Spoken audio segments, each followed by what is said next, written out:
Nos concentraremos en esta clase en la creación de los casos de carga. Podemos entrar en la edición de este tipo de casos de carga en nuestro proyecto, haciendo clic sobre el menú de cargas y abriendo la herramienta de casos de carga. Pero yo les recomiendo que más bien cambiemos nuestra interfaz completa para la colocación de carga, utilizando esta etiqueta superior. Eso también abrirá la misma interfaz o ventana para creación de casos de carga. Lo que vamos a hacer a continuación es eliminar los casos de carga existentes y vamos a crear algunos nuevos. En primer lugar, vamos a crear uno con una etiqueta de CP o carga permanente del tipo permanente y vamos a poner en el nombre algo más detallado. Carga permanente, entonces lo agregamos. Ese es nuestro primer caso de carga.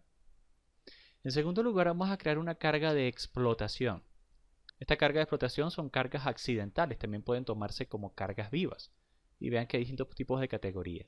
Pero solamente lo vamos a dejar en categoría A. Vamos a poner carga variable y en el nombre carga variable.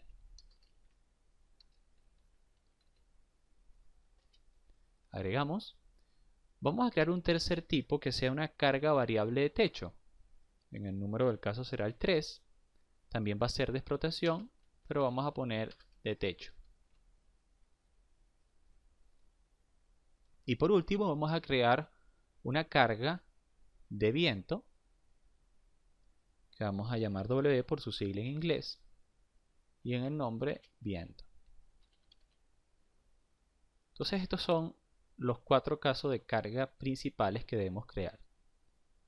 Más adelante veremos cómo crear los otros casos que vamos a utilizar, como los casos de sismo y casos modales. Pero eso no lo vamos a realizar por esta ventana. Lo vamos a hacer en el análisis del proyecto. Entonces, después de haber creado estos 4 casos de carga esenciales, ahora vamos a movernos hacia el menú de análisis y vamos a hacer clic sobre la herramienta tipo de análisis. Fíjense que acá también se muestran los casos de carga que acabamos de crear. Pero noten que además nos dice cuál es el tipo de esos casos. El carga permanente hasta la de viento son todos estáticos lineales. Es decir, no cambian, no son dinámicos. Pero los casos del sismo y modales sí son dinámicos. Entonces, ¿cómo vamos a introducir la carga para el sismo? Haciendo clic sobre este botón, donde dice Nuevo. Antes de poder crear un caso de carga sísmico o espectral, como lo vamos a hacer, en primer lugar tenemos que establecer dentro del robot cuáles son los modos de vibración que van a gobernar estos casos de carga sísmico o espectrales. Siempre hay que calcular primero los modos de vibración. Entonces vamos a crear, en primer lugar, un tipo de análisis o un tipo de carga, caso de carga que sea modal. Lo creamos. Y en este caso de carga modal, podemos ver la cantidad de modos que vamos a estar utilizando, la tolerancia, el número de iteraciones, y si es el tipo de matriz que va a estar utilizando, concentradas y rotaciones, con rotaciones o coherentes. Estas matrices son las matrices que se utilizan dentro de los elementos finitos y tiene que ver con la diagonalización de las mismas. Por supuesto, cuando hablamos de concentradas sin rotaciones, está asumiendo a cero muchos de los componentes de la matriz, pero sí hace que sea mucho más rápido el cálculo. Si necesitamos algo más exacto, podemos usar coherentes, pero cuando usamos concentradas sin rotaciones, por lo general hallamos buenos resultados, bastante parecidos a la realidad y un proceso de cálculo más corto. Así que yo voy a dejar activada esta opción. En las direcciones activas de la masa no voy a estudiar la dirección Z, pues no me interesa. No voy a estudiar el movimiento en Z, sino solamente el sismo en X y en Y, para este caso. Y fíjense que tengo otros parámetros avanzados. Hacemos clic sobre esto para despegarlo o desplegarlo. Y noten que yo puedo, en los límites de estudio, voy a concentrarme en esta sección, los límites de estudio, establecer el porcentaje de la masa que debo asegurar que participe en la vibración. Por lo general, las normas establecen que un 90% de la masa debe participar en la sumatoria de cada una de las masas participativas por modo. Así que aquí voy a establecerlo en 90 y él me va a avisar si con esta cantidad de modos estoy cumpliéndolo. Si no llego, entonces debería aumentar la cantidad de modos. Asimismo, puedo establecer el tipo de análisis, voy a seguir con un modal y los métodos de iteración. Estos métodos son el método de hallar los autovectores. Si desean pueden estudiar un poco más a profundidad el tema de los autovectores como álgebra lineal, pero por ahora estamos utilizando un método que es del subespacio. Hay otros métodos para poder conseguir estos autovectores.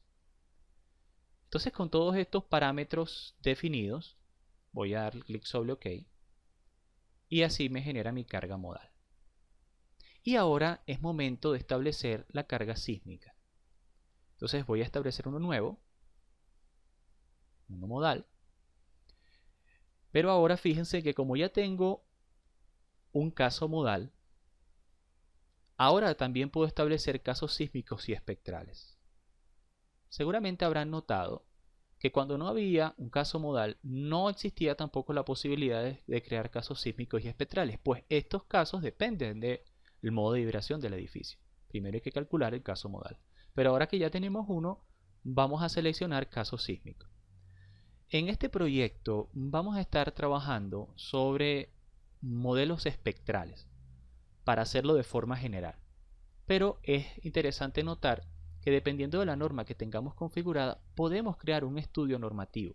Por ejemplo, aquí está la norma europea, donde se puede establecer un caso sísmico según la norma europea. Sin embargo, yo me voy a concentrar en el caso espectral. Más adelante volveré acá para mostrarle la forma de hacerlo por el IBC. Entonces, ¿qué significa un caso espectral? Bueno, vamos a seleccionarlo, le nombramos sismo y vamos a dar sobre OK para ver los parámetros que nos pide.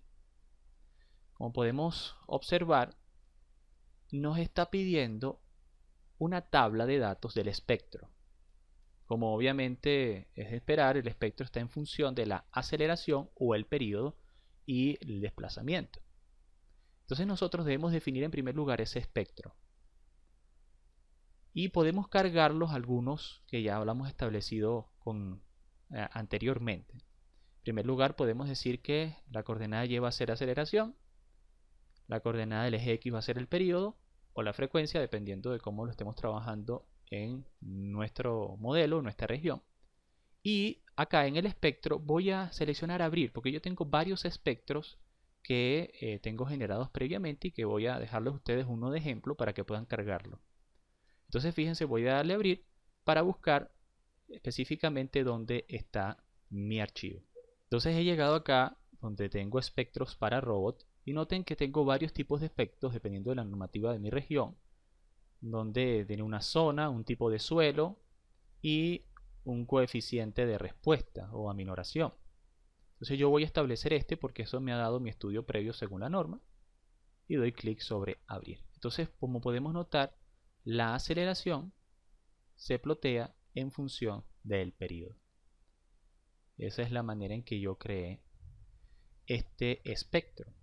Ahora es cuestión de este periodo que acabo de cargar, agregarlo, eliminar este anterior, cierro esta ventana y este que acabo de cargar entonces lo voy a utilizar en mi archivo. Noten que el coeficiente de amortiguamiento es de 0.5 y aquí están cada uno de los puntos de mi espectro. Ahora vamos a prestar atención a este botón de definición de la dirección. Como yo no estoy trabajando en Z, voy a poner 0 y quiero que las direcciones que se estudien sean en X y en Y. ¿Ok? Entonces escojo OK y OK. Entonces eso me genera dos sismos, sismo en dirección en X y sismo en dirección Y, que en función del espectro que he escogido y de los modos de vibración, me va a dar cuál es la deformada de mi estructura. Esta es la manera entonces de crear cada uno de los casos de carga que vamos a estar utilizando, cargas permanentes, cargas variables, de viento, modales y sismo. En la siguiente clase veremos cómo establecer específicamente el caso del viento. Pero me gustaría mostrarle antes de finalizar esta clase cómo podemos utilizar normativas para sismo y crear nuevos casos sísmicos normativos. Voy a salir de estas ventanas, dirigiéndome a herramientas y preferencias para el proyecto, y me voy a ubicar en las normas del proyecto. Como ustedes podrán observar, existen diversos tipos de normas, pero bajo normas del diseño, en cargas, notarán ustedes que hay sobrecargas sísmicas. estas sobrecargas sísmicas son según la norma que hemos establecido.